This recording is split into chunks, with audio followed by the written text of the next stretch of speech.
and I now give the floor to Mr. Jefrey Sachs. Thank you very much. My name is Jefrey Sachs. I am university professor at Colombia University. I'm a specialist in the global economy, including global trade, finance, infrastructure, and economic statecraft. I appear before the UN Security Council on my own behalf. I represent no government or organization in the testimony that I will deliver. The destruction of the Nord Stream pipelines on September 26, 2022 constitutes an act of international terrorism and represents a threat to the peace. It is the responsibility of the UN Security Council to take up the question of who might have carried out the act in order to bring the perpetrator to international justice, to pursue compensation for the damaged parties, and to prevent future such actions. The consequences of the destruction of the Nord Stream pipelines are enormous. They include not only the vast economic losses related to the pipelines themselves and their future potential use, but also the heightened threat to transboundary infrastructure of all kinds: submarine internet cables, international pipelines for gas and hydrogen, transboundary power transmission, offshore wind farms, and more. The global transformation to green energy will require considerable transboundary infrastructure, including in international waters. Countries need to have full confidence that their infrastructure will not be destroyed by third parties. Some European countries have recently expressed concern over the safety of their offshore infrastructure. For all of these reasons, the investigation by the UN Security Council of the Nord Stream explosions is a high global priority.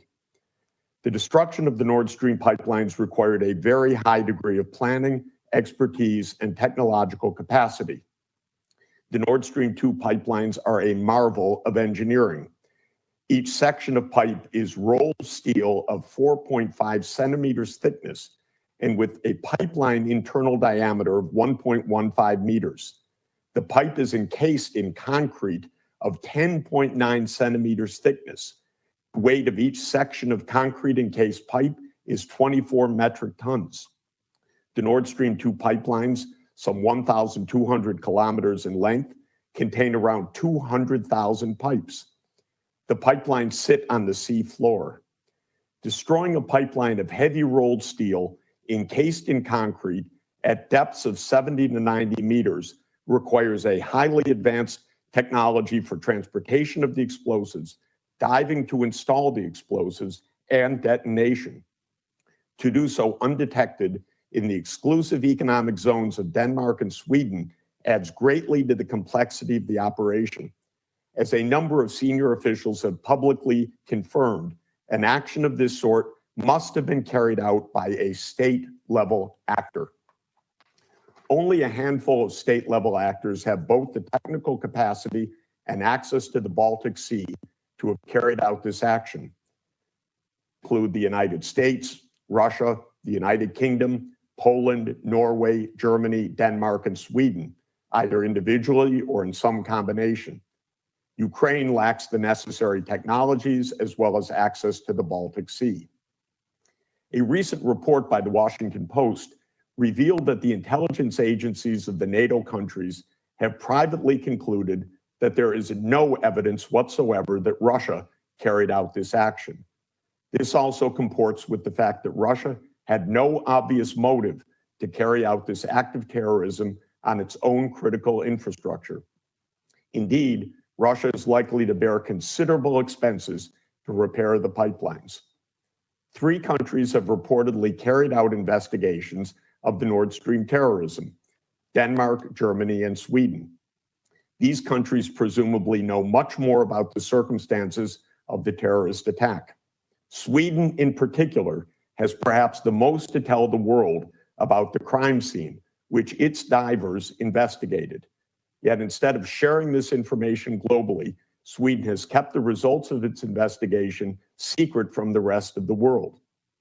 Sweden has refused to share its findings with Russia and turned down a joint investigation with Denmark and Germany.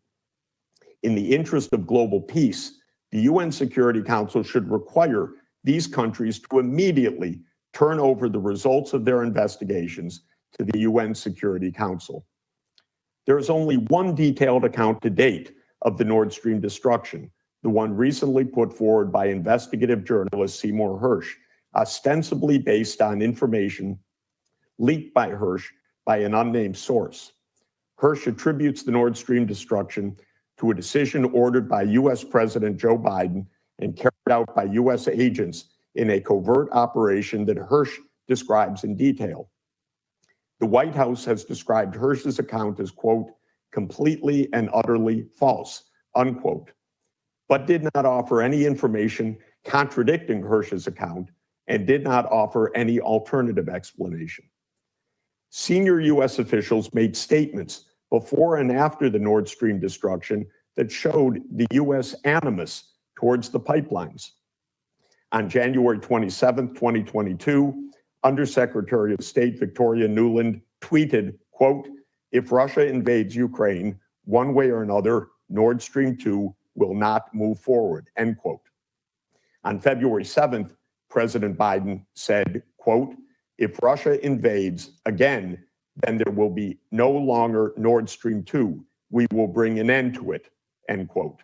When asked by the reporter how he would do that, he responded, quote, I promise you we will be able to do it, end quote. On September 30th, 2022, immediately following the terrorist attack on the pipeline, Secretary of State Antony Blinken declared that the destruction of the pipeline is, quote, also a tremendous opportunity. It's a tremendous opportunity to once and for all remove the dependence on Russian energy and thus to take away from Vladimir Putin the weaponization of energy as a means of advancing his imperial designs, end quote. On January 28th, 2023, Undersecretary Nuland declared in testimony to Senator Ted Cruz in the US Senate, quote, I am, and I think the administration is, very gratified to know that Nord Stream 2 is now, as you like to say, a hunk of metal at the bottom of the sea, end quote. Such language is not at all appropriate in the face of international terrorism.